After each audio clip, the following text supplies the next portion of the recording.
Chapter 4.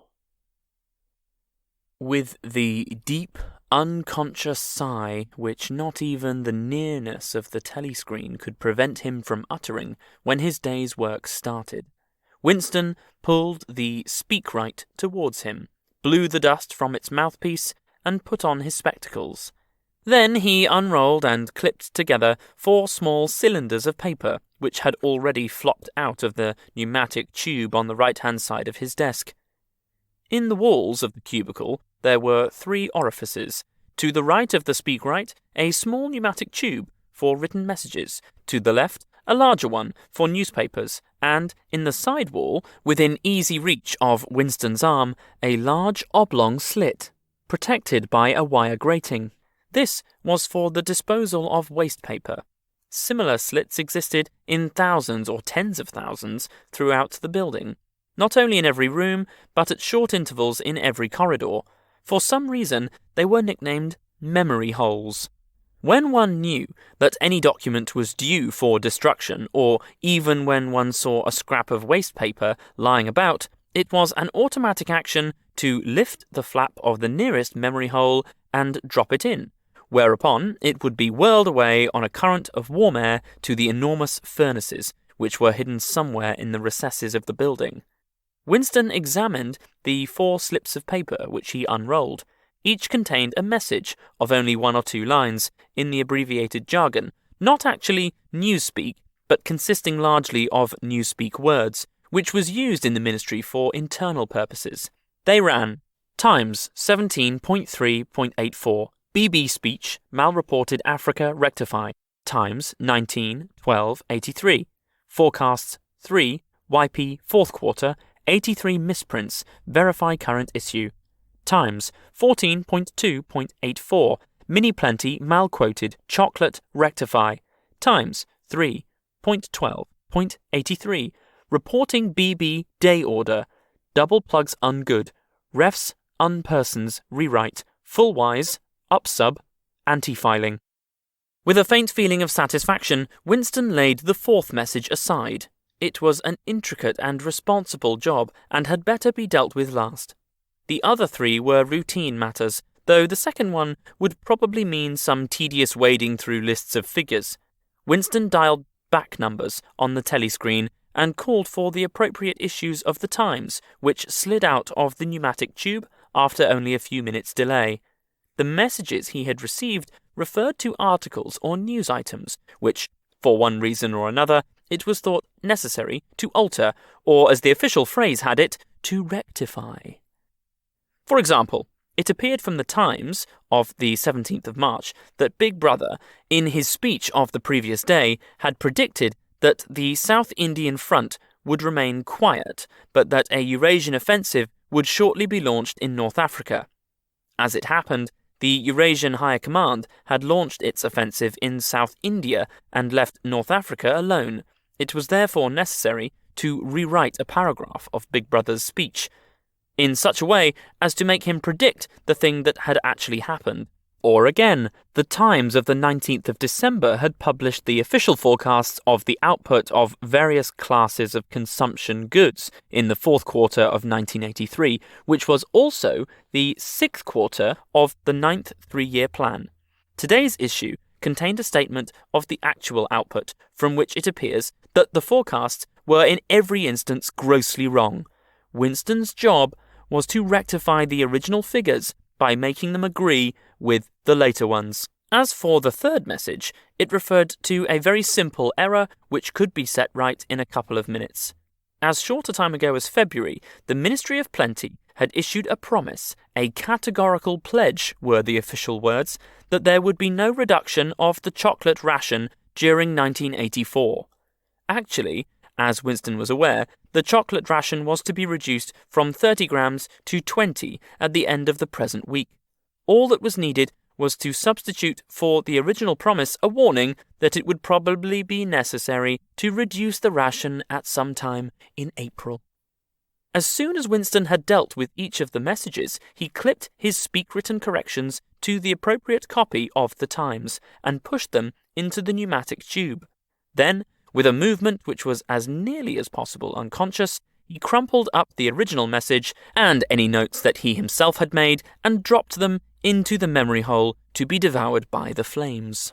What happened in the unseen labyrinth to which the pneumatic tubes led, he did not know in detail, but he did know in general terms. As soon as all the corrections which happened to be necessary in any particular number of the times had been assembled and collated, the number would be reprinted, the original copy destroyed, and the corrected copy placed on the files in its stead. This process of continuous alteration was applied not only to newspapers, but to books, periodicals, pamphlets, posters, leaflets, films, soundtracks, cartoons, photographs, to every kind of literature or documentation which might conceivably hold any political or ideological significance. Day by day and almost minute by minute, the past was brought up to date. In this way, every prediction made by the party could be shown by documentary evidence to have been correct. Nor was any item of news or any expression of opinion which conflicted with the needs of the moment ever allowed to remain on record. All history was a palimpsest, scraped clean and reinscribed exactly as often as was necessary. In no case would it have been possible, once the deed was done, to prove that any falsification had taken place.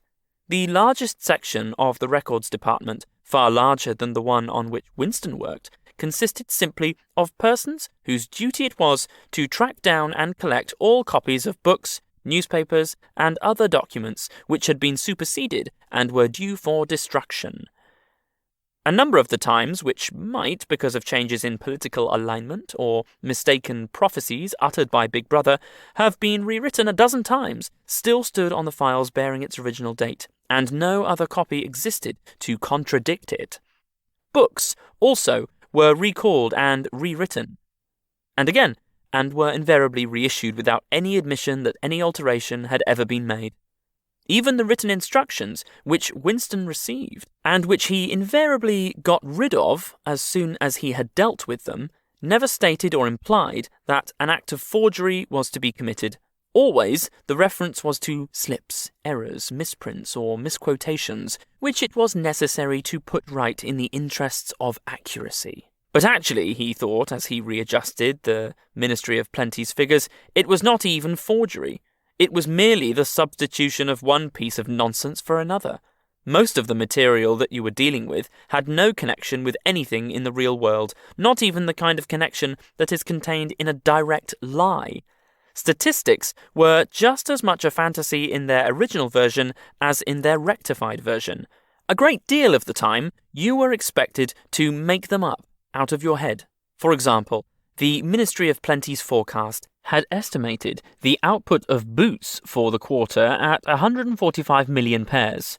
The actual output was given as 62 millions. Winston, however, in rewriting the forecast, marked the figure down to 57 millions, so as to allow for the usual claim that the quota had been over-fulfilled.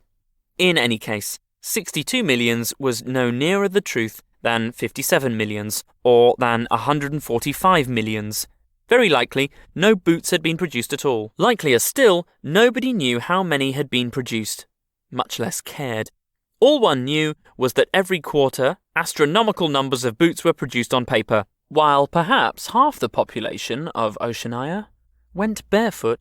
And so it was with every class of recorded fact, great or small. Everything faded away into a shadow world in which, finally, even the date of the year had become uncertain. Winston glanced across the hall in the corresponding cubicle on the other side of a small, precise-looking, dark-chinned man named Tillotson, who was working steadily away with a folded newspaper on his knee and his mouth very close to the mouthpiece of the speakwrite. He had the air of trying to keep what he was saying a secret between himself and the telescreen. He looked up, and his spectacles darted a hostile flash in Winston's direction. Winston hardly knew Tillotson, and had no idea what work he was employed on. People in the records department did not readily talk about their jobs. In the long, windowless hall, with its double row of cubicles and its endless rustle of papers and hum of voices murmuring into speakwrites, there were quite a dozen people whom Winston did not even know by name, though he daily saw them, hurrying to and fro in the corridors or gesticulating in the 2 minutes hate. He knew that in the cubicle next to him, the little woman with sandy hair toiled day in, day out, simply at tracking down and deleting from the press the names of people who had been vaporized, and were therefore considered never to have existed. There was a certain fitness in this, since her own husband had been vaporized a couple of years earlier. And a few cubicles away, a mild, ineffectual, dreamy creature named Ampleforth, with very hairy ears and a surprising talent for juggling with rhymes and meters, was engaged in producing garbled versions, definitive texts, they were called, of poems which had become ideologically offensive, but which, for one reason or another, were to be retained in the anthologies. And this hall, with its 50 workers or thereabouts, was only one subsection, a single cell, as it were, in the huge complexity of the records department. Beyond, above, below, were other swarms of workers engaged in an unimaginable multitude of jobs.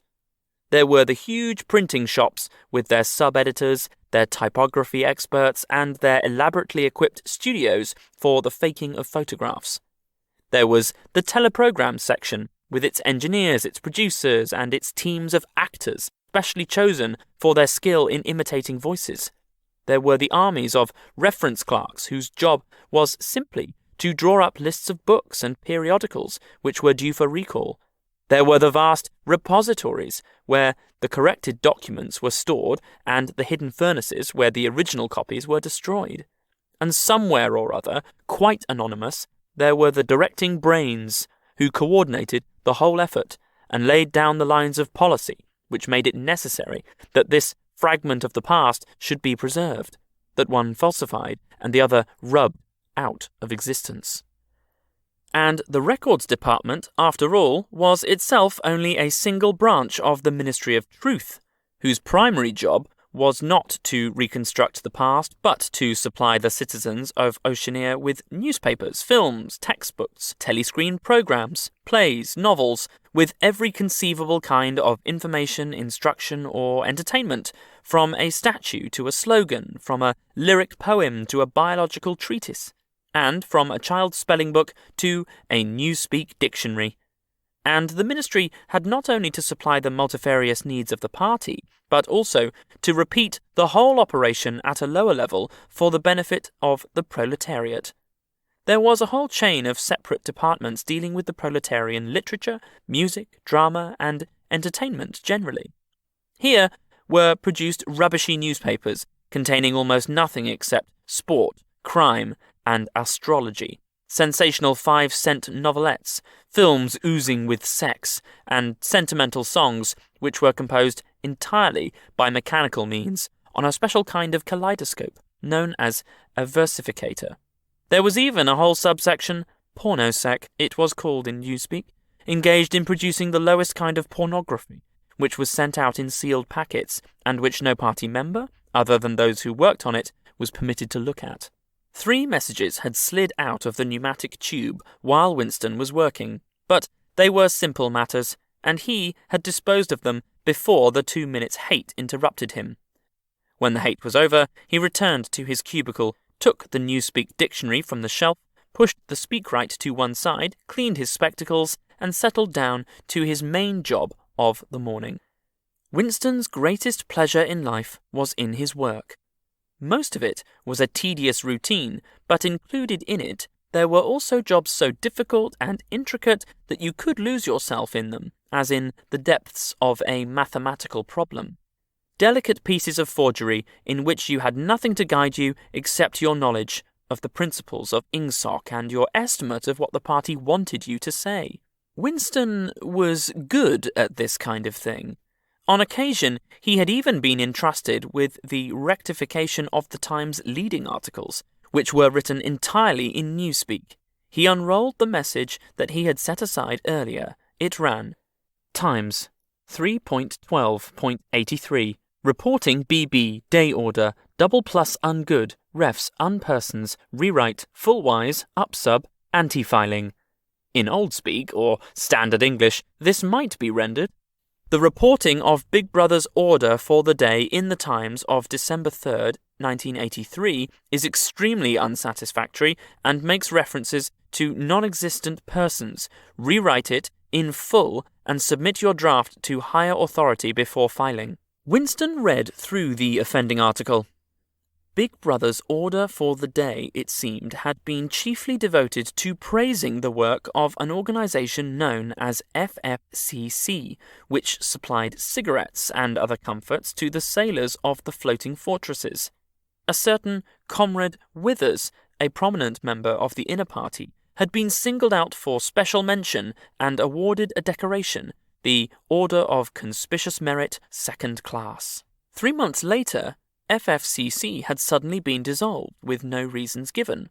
One could assume that Withers and his new associates were now in disgrace, but there had been no report of the matter in the press or on the telescreen. That was to be expected, since it was unusual for political offenders to be put on trial or even publicly denounced. The great purges involving thousands of people, with public trials of traitors and thought criminals who made abject confession of their crimes and were afterwards executed, were special showpieces, not occurring oftener than once in a couple of years. More commonly, people who had incurred the displeasure of the party simply disappeared and were never heard of again. One never had the smallest clue as to what had happened to them. In some cases, they might not even be dead. Perhaps 30 people, personally known to Winston, not counting his parents, had disappeared at one time or another. Winston stroked his nose gently with a paperclip. In the cubicle across the way, Comrade Tillotson was still crouching secretively over his speakwrite. He raised his head for a moment. Again, the hostile spectacle flash.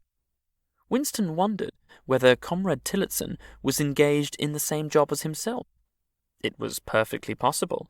So tricky a piece of work would never be entrusted to a single person.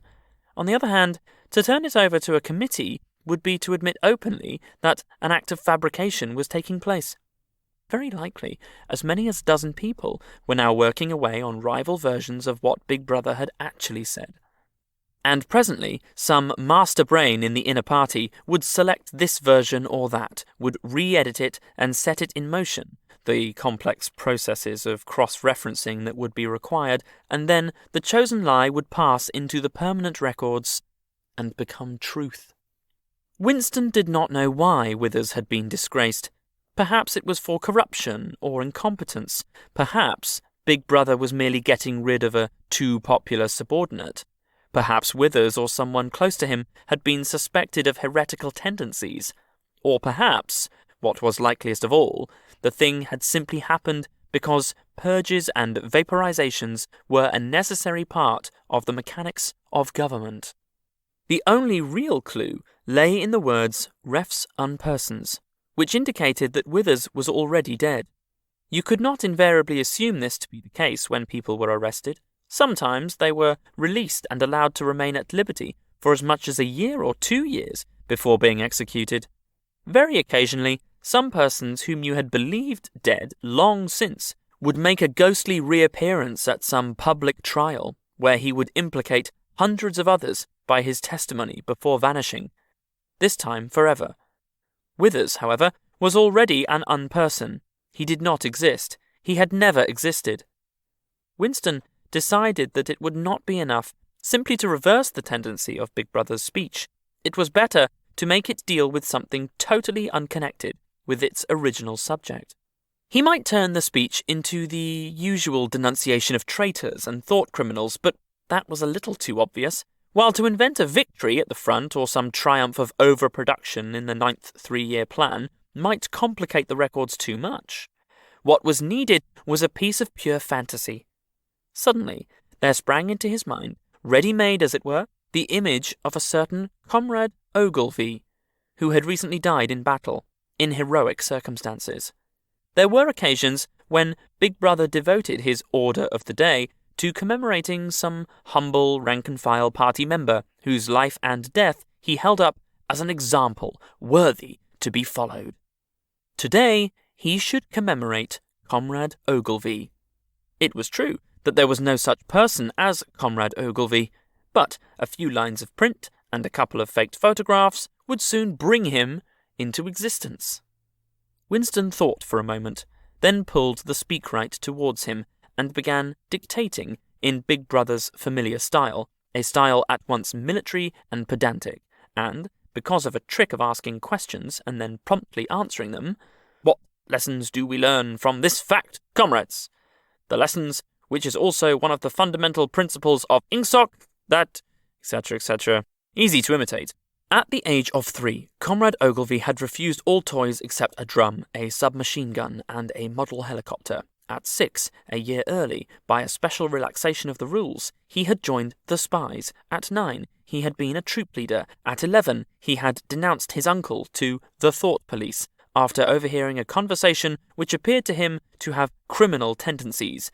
At 17, he had been a district organizer of the Junior Anti-Sex League. At 19, he had designed a hand grenade, which had been adopted by the Ministry of Peace, and which, at its first trial, had killed 31 Eurasian prisoners in one burst. At 23, he had perished in action, pursued by enemy jet planes while flying over the Indian Ocean with important dispatches. He had weighted his body with his machine gun and leapt out of the helicopter into deep water, dispatches and all. An end, said Big Brother, which it was impossible to contemplate without feelings of envy. Big Brother added a few remarks on the purity and single-mindedness of Comrade Ogilvy's life. He was a total abstainer and a non-smoker, had no recreations except a daily hour in the gymnasium, and had taken a vow of celibacy, believing marriage and the care of a family to be incompatible with a 24-hour-a-day devotion to duty. He had no subjects of conversation except the principles of INGSOC, and no aim in life except the defeat of the Eurasian enemy and the hunting down of spies, saboteurs, thought criminals, and traitors generally. Winston debated with himself whether to award Comrade Ogilvy the Order of Conspicuous Merit. In the end, he decided against it because of the unnecessary cross-referencing that it would entail. Once again, he glanced at his rival in the opposite cubicle. Something seemed to tell him with certainty that Tillotson was busy on the same job as himself. There was no way of knowing whose version would finally be adopted, but he felt a profound conviction that it would be his own. Comrade Ogilvy, unimagined an hour ago, was now a fact. It struck him as curious that you could create dead men but not living ones. Comrade Ogilvy, who had never existed in the present, now existed in the past.